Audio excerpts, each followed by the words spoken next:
Hello everyone, তোমরা কেমন আছো? আশা করছি তোমরা ভালো আছো। আমিও খুব ভালো আছি। তোমাদের সবাইকে আমার নতুন একটা ব্লগে অনেক অনেক অনেক ওয়েলকাম। এখন বাজে হলো প্রায় বিকেল ওই 5টা 5:30টার মতো বাজবে। তো আমি দুপুরবেলা ঘুমোচ্ছিলাম, ঘুম থেকে উঠে এই জামাকাপড়গুলো সকালবেলা ধুয়ে দিয়েছিলাম, তো এখন ভাঁজ করে রেখে দিচ্ছি। আর তোমাদেরকে তো আগের ব্লগে বলেইছিলাম যে বেডশিট চেঞ্জ করেছি, তো সেগুলো পরের দিন ধোবো। তো সেগুলো সব রাখা ছিল, আজকে সকালবেলা ধুয়ে দিয়েছিলাম।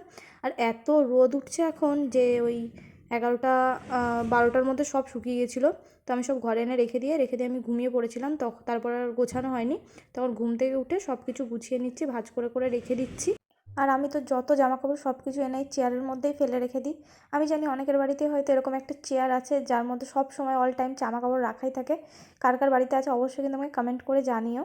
তো তারপর আমার ওগুলো গোছানোও হয়ে গেলো তোমার সাথে কথা বলতে বলতে। তারপরে এখন আমি দুপুরে তো ঘুমিয়েছিলাম, তাই বিছানাটা একটু ঠিক করে নিচ্ছিলাম। কেমন একটা হয়ে যায় ঘুম থেকে ওঠার পর, বিছানাটা তো ঠিক করে নিলাম।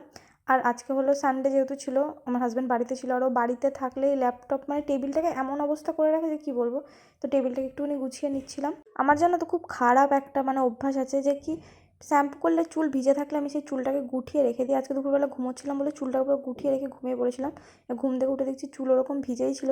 তার জন্য চুলটাকে ছেড়ে দিয়েছিলাম। আর বাইরে দেখছি মেঘ মেঘ করছে, ওর জন্য জানলাটাকে খুলে দিলাম যাতে ঠান্ডা ঠান্ডা একটু হাওয়া ঢোকে ঘরে।